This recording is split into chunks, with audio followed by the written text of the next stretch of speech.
सबसे पहले सभी को यूथ डे की हार्दिक शुभकामनाएं। अपने अंदर जो एक युवा अवस्था है वो उसको आप बरकरार रखें, उसको आप जीवित रखें। युवा होने का ये अर्थ है कि आपके पास एनर्जी है और वो एनर्जी राइट डायरेक्शन में फ्लो होना चाहिए था। हमने आपको एक ऐसे चैलेंज दिया था, ऐसे लिखने के लिए दिया था, relevance of Swami Vivekananda in present time. Obviously आप लोगों से, बहुत लोगों से आशा था कि लिखना चाहिए, बट नहीं लिखे, रिस्पॉन्स नहीं मिला। जो स्टूडेंट प्रिपरेशन कर रहे हैं एटलीस्ट, और वो जो कहते हैं कि हम सर सीरियस प्रिपरेशन कर रहे हैं, तो उन्हें एटलीस्ट लिखना चाहिए था। दो स्टूडेंट ने मुझे जो अच्छा लगा वो मैं दो का प्रेजेंट करूंगा। आप हर लोगों को ट्राई करना चाहिए। इसमें से कोई पनिशमेंट नहीं था, कोई फाइन नहीं था, कोई चार्ज नहीं था कि भाई आप लिखोगे पैसे देना पड़ेगा। ये बहुत बार स्टूडेंट बोलते हैं सर टेस्ट में इस वजह से नहीं लिखता हूं ना कि पैसे हमारे पास नहीं है। जब मैं कह रहा हूं कि आप लिखो, मैं आपको फीडबैक प्रोवाइड कराऊंगा। कुछ ऐसे अवसर होते हैं, मौका होते हैं जब मैं आपको चांस देता हूं कि यस आप एक्सप्लोर करो अपने को, और समटाइम मैं प्राइज भी देता हूं कि यस आपने लिखा, अच्छा लिखा, कुछ प्राइज भी आपको दिया जा रहा। तो आप ट्राई करो। जब आप रिजल्ट आता है तो देखते हो ये क्वालिफाई कर गया, ये क्वालिफाई कर गया, आप अपने आप से फिर उस समय पूछो कि क्या हमने राइट टाइम पे राइट एक्शन लिया। जब वर्क करने का आया तो किया। सिर्फ हम मेयर विवेकानंद जी का एक कोट याद कर लें तो उससे हमारा सिलेक्शन नहीं होता है, उस पर हमको वर्क करना पड़ता है। वो जो कहते हैं ना कि अमृत लेने के लिए सागर को मंथना पड़ता है। जब आप मंथते हो तब आपको पता चलता है।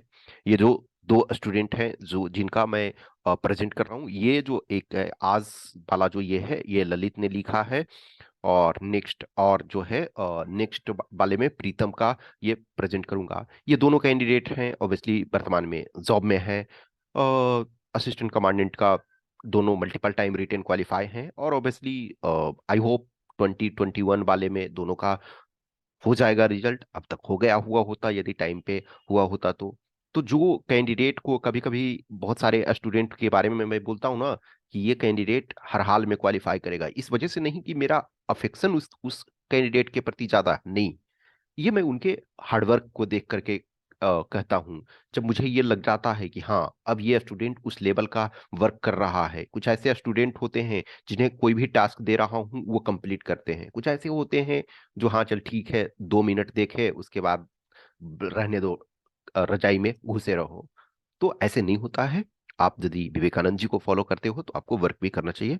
तो ये टॉपिक था relevance of Swami Vivekananda in present time, वर्तमान समय में स्वामी विवेकानंद की प्रासंगिकता। अब ये देखो, जो दोनों टॉपिक है, जो दोनों है ऐसे होगा, वो हम इंग्लिश में ही प्रेजेंट करेंगे। क्यों? क्योंकि हिंदी वाले ने वो उतना जहमत उठाना उचित नहीं समझा लिखने के लिए। तो ऑब्वियसली मैंने कहा था कि जो स्टूडेंट्स के अच्छे होंगे, हाँ हिंदी में कोई भेजते, मुझे लगता कि लेवल का है या, तो मैं आपको वो भी प्रेजेंट करता। लेकिन लेवल तो छोड़ो, किसी ने भी जहमत नहीं उठाई इतना कष्टकारी कार्य के लिए। ओके, सो ये है in that packed conference hall of Chicago on September 11, 1893, when a young man began with Sisters and Brothers of America, the world witnessed a personality in making. Narendranath Dutt, more popularly known as Swami Vivekanand, was one of the pioneers of Vedanta philosophy. He introduced Hinduism to the West in such a way that the world's attention was drawn to it. Born on 12 January 1863 in a Bengali family, Narendra was a child prodigy. His exploits with academics are widely known. Such was his brilliance that he used to borrow one book daily from the library and finish it that day itself. One day, when the librarian inquired about it, he calmly replied that he actually finished those books. On hearing this, the librarian asked him questions from the previously borrowed book. He was amazed at the answers why Narendra gave. This is one of the many instances of his glorious life. आप जो देख रहे हो कि सो विवेकानंद जी इतने अच्छे बोलते थे, इतने ज्यादा नॉलेज था, तो क्यों? क्योंकि देखो एक एक स्मॉल सा एग्जांपल, कि वो एक लाइब्रेरी से एक बुक डेली लेते थे और उसी दिन पढ़ लेते थे। सोचो, आप अपने आप से पूछो कि कोई ऐसा जस्ट 6 मंथ करे तो उसके पर्सनालिटी में कितनी चेंज आएगी, जस्ट 6 मंथ। और आप जब प्रिपरेशन करते हो, आपको बार बार बोला जाता है बुक पढ़ो बुक पढ़ो, और एक बार नहीं, नरेंद्र नाथ के पास, विवेकानंद के पास मेमोरी इतनी शार्प थी कि वन बुक पढ़ लेते थे और उन्हें ध्यान रहता था। लेकिन शायद आपके पास, सबके पास उतनी अच्छी मेमोरी नहीं है, तो हम सेम बुक को 5 टाइम्स पढ़ेंगे, 10 टाइम्स पढ़ेंगे, वन डे में फिनिश नहीं होता, 3 डेज में हम ये करेंगे। निष्कर्ष है कि Vivekananda legacy still shines bright and holds vital importance even today. In a world where cultures, ethnicities, and religions are continuously colliding, his concept of Medu Kupam, means Kupamedak भी बोलते हैं और या frog of the whale, shows us light. In this concept, he describes that if a Hindu or a Muslim or a Christian continues to be a Medu Kupam, that is frog of the whale, he will never be able to see the larger schemes of things. He thus advocated for the openness in religions to adopt good things from every source and shun the bad ones. He was very rational in his following of religion. He applied reason and practicality to religious text. Religion या जो भी है, विवेकानंद ने खुद ये बोला Vedanta philosophy में कि जो कुछ धर्मों में लिखा हुआ है हम उसको एज सच एक्सेप्ट नहीं कर लेंगे। यदि कुछ अच्छी चीजें हैं और आज वर्तमान की कसौटी पे वे खरे उतर रहे हैं, यदि मानवता के कल्याण के लिए वो अच्छे हैं, तो हमें उसे एक्सेप्ट करना है। He is also a shining example of a brilliant student. From his early childhood, he found his solace in religion and spirituality. He became a student of Ramakrishna Paramhans and carried his teaching forward. In India, Vivekanand founded the Ramakrishna Math or Ramakrishna Mission, which provides a spiritual training for monastics and householder devotees, and the Ramakrishna Mission to provide charity, social work, and education. Thus, he tried to help the masses through his ideas and reach. It is not about कि उन्होंने अपने तक ज्ञान को सीमित रखा या फिर जो स्कॉलर हैं उन्हीं के लिए वो सुविधाएं जो भी हैं, जो कुछ कर सकते थे वो साधारण मनुष्य के लिए वो करने की उन्होंने कोशिश की। A thorough follower of celibacy and meditation, he was able to retain the things he read with a pictographic memory.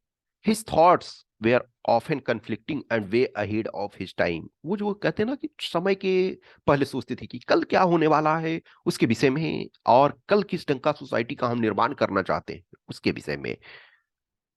When we consider all these elements, Swami Vivekananda comes out at a personality that keeps up on giving.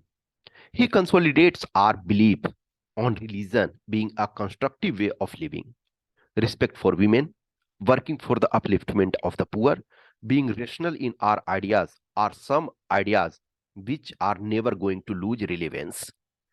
He also had a strong nationalist sentiment. His ideas were not only confined to living in India's glorious past, but also in making a brighter future. He took inspiration from Japan and other countries and preached about it throughout the country. ये सिर्फ हम ये नहीं कि हमारे दादाजी के पास ये था, हमारे पिताजी इतने बड़े स्कॉलर से नहीं, आप क्या हो और आपका फ्यूचर क्या है वो इंपॉर्टेंट होता है।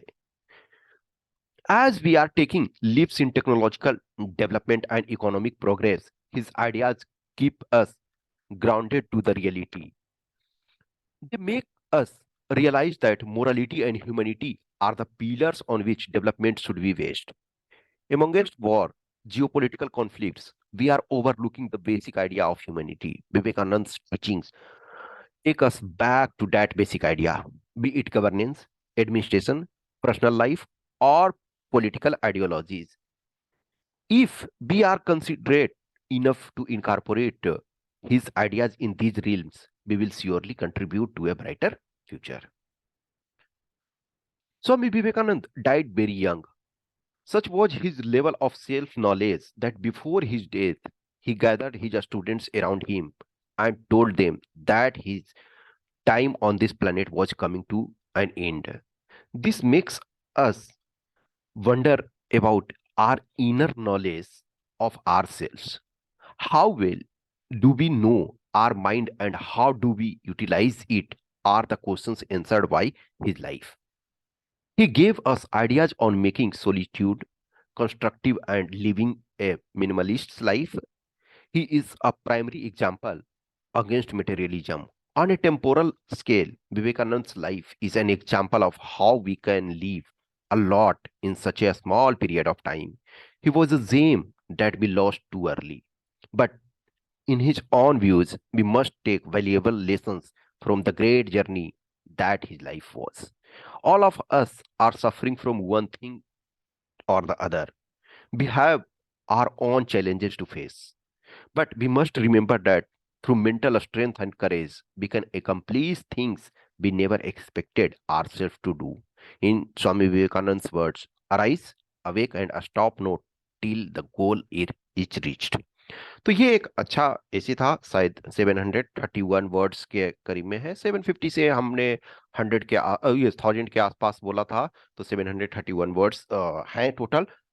हमेशा ध्यान रखो कि सब आप जब तक वर्क नहीं करोगे, जब आपको अपॉर्चुनिटी जब भी दिया जाता है उस पर वर्क करना है। उस चीज पे हेजिटेशन नहीं रखना है, चीजों को करोगे। कोई भी अपॉर्चुनिटी अवसर क्यों आता है? हर बार हम किसी पर्सन, महान पर्सनालिटी हैं, उनके लाइफ को क्यों सेलिब्रेट करते हैं, उनके बर्थ एनिवर्सरी को, डेथ एनिवर्सरी को क्यों सेलिब्रेट करते हैं? ताकि हमें मौका मिले कि एक ह्यूमन बीइंग मशीन नहीं है कि वंस सेट कर दिए तो चलते रहता। क्यों आपको बार बार मोटिवेट करना पड़ता है? कोई भी टीचर, मेंटोर, पेरेंट्स बार बार आपको चीजों को समझाते हैं ताकि शायद आप वंस भूल जाओ नेक्स्ट। ऐसा नहीं है विवेकानंद का ये लाइफ खत्म हो गया है। लाइफ इस बॉडी, जो मटेरियल बॉडी है, उसके रूप में खत्म हो चुका है, लेकिन विवेकानंद की लाइफ कभी खत्म नहीं होगी। वो चलते रहेगी और मानवता को, ह्यूमैनिटी को हमेशा लेसन्स देते रहेगी। इस बार नहीं, नेक्स्ट टाइम हमेशा ध्यान रखो कि उन चीजों को करते रहो। तो ये ऐसे ललित के द्वारा लिखा गया है। और ऑब्वियसली मैं एक सेकंड भी आपको और दूसरा ऐसे भी एक इस पर प्रेजेंट करूंगा। Okay, I hope you like this. इसको आप रीड करो और इसको ये डिस्क्रिप्शन बॉक्स में भी इसको देख सकते हो। Okay, thank you.